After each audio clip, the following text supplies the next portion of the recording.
Hi guys, so this is quite an impromptu video and I'm sorry if you hear the buzzing sound in the background because I have my cleaning robot with me and my cat with her necklace.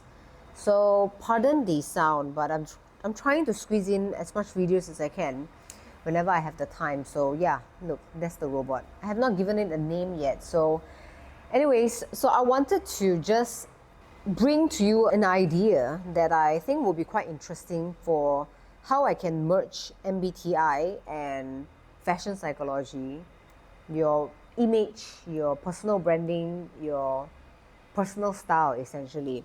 Is that because I'm so fascinated with cognitive function, MBTI, depth psychology, that I'm starting to realize that when it comes to your dressing, I think a lot of us are very much affected by our inferior function, and therefore it can influence the way we wear, or it influences our personal style whether we are aware of it or whether we like it or not. So let me give you an example.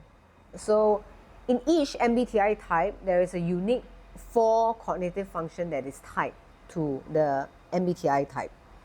Okay, so if you are unfamiliar and you just know MBTI as what the 4-letter means, it's not wrong, but you should definitely check out what cognitive functions are. If you want to find out more, learn about cognitive functions on a deeper level, go check out my playlist, my MBTI playlist. So if you focus on the first 4 function, right, you have your hero function, which is your dominant function. This is what you use most of. And then you have your second function, which is your parent function. So parent means this function of yours is technically the one that is a little bit more pessimistic. It kind of supports the first function to do what it wants to do. It's always there to kind of like nag at you and say that you should do this. You know, it's more of a responsibility kind of function. And then the third function is your 10-year-old. This is, I did not come up with this is from Personality Hacker. 10-year-old means that it's a child function essentially, where this function of yours is underdeveloped. It comes out sometimes in a very playful or sometimes immature, childish manner. So that's your third function. And then your fourth function, this is your inferior function, or your 3-year-old, again from Personality Hacker. Why is it a 3-year-old? Because if you guys have kids, if you're familiar, kids when they are at 3-year-old, they are called the terrible 3. Why? Because that is the time that they are the most raw and the most, I don't want to use any negative word, but basically very hard to take care of. So your inferior function is something that you always try to hide, and you try not to let people see that, because it is what you are fearful about, it is what you are insecure about, and that kind of makes you very conscious. And so when MBTI types are fully aware of their personality, they're very aware that this inferior function is causing them to not feel very competent, not feel very confident. If they actively pursue it and exercise it, meaning they flex it enough that it becomes like a norm, they can eventually overcome their inferior function.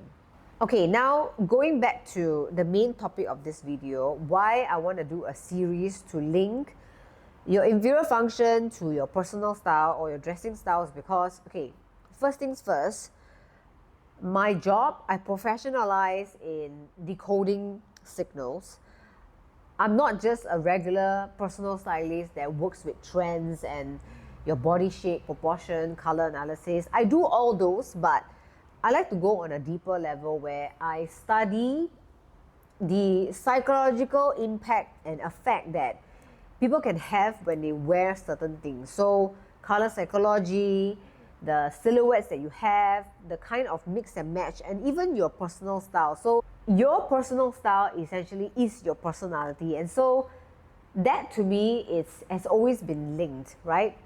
So what I'm trying to bring forward here is that, for example, if you look at an ENFP, The ENFP has an inferior function of I, which is introverted sensing. So what do we know about introverted sensing is ISFJ, they have introverted sensing as their first function, which means that stereotypically or typically, the healthy ISFJ, they are very much governed or wanting people to respect their routine, their structure, and they are very systematic. They are sequential, right?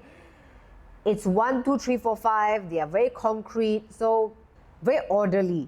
Plus the fact that they are J's. So imagine ISJ, yeah. So that combination itself, it makes them always wanting to appear in a certain way and sticking to what they know that works.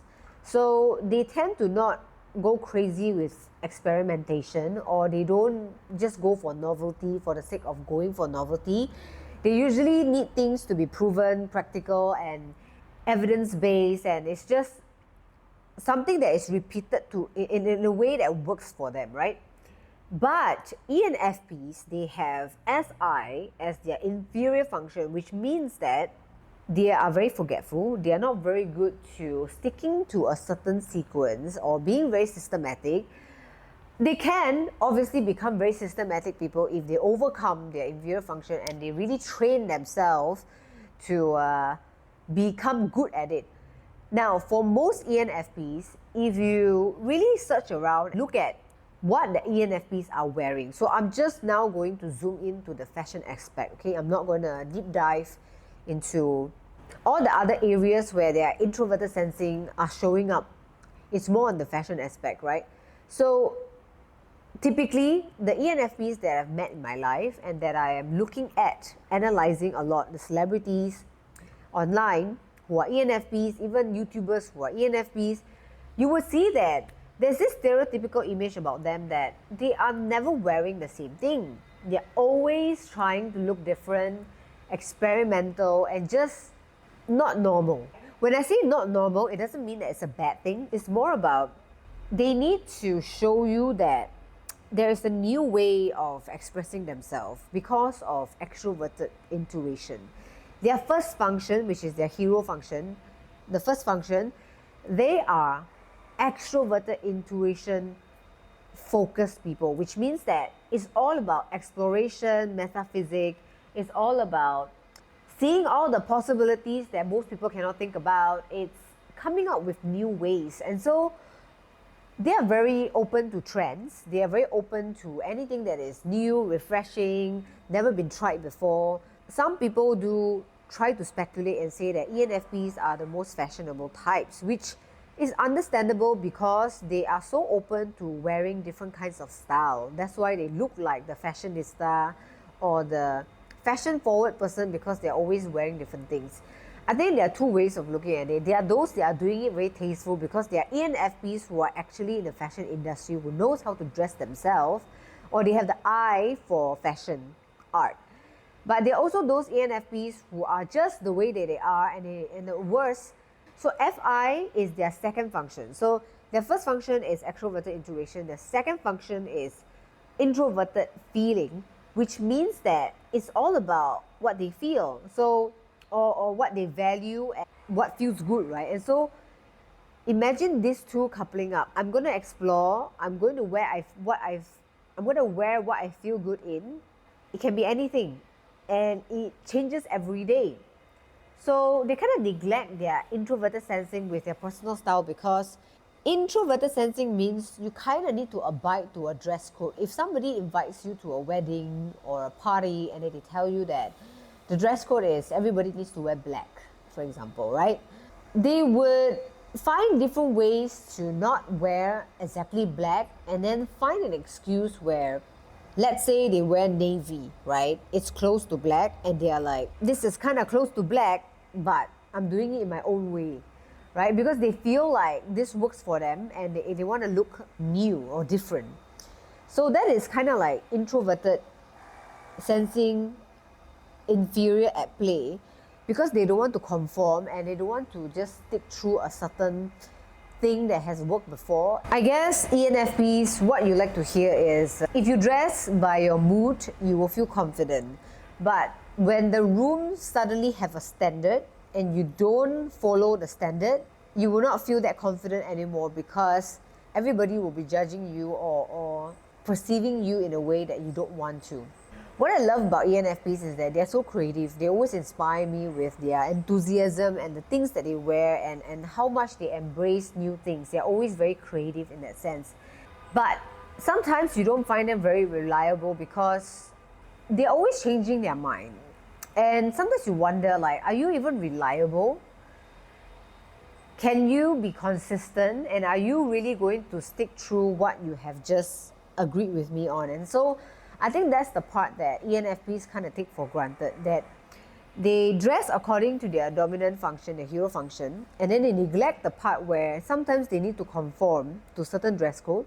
They do need to establish a personal style or a signature style that is recognizable so people can see that they are grounded, they are stable. So ENFPs, I think one of your potential blind spot could be the fact that you dress in a way where you neglect your inferior function. So it kind of shows that you are a person that is not committed or is not reliable. And this is some of the signals that you're sending, and this is how people will perceive you.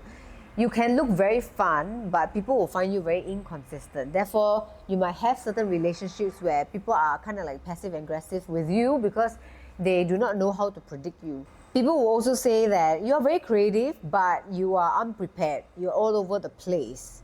And also, if you are ENFP that's considering for leadership role, you might give out signals where people like you, you're very likable, but you may not be able to lead because you are unstable. So my point of doing this video is not to tell you to change who you are, ENFPs. You obviously have your inferior function for a specific reason that can be turned into a strength if you master it.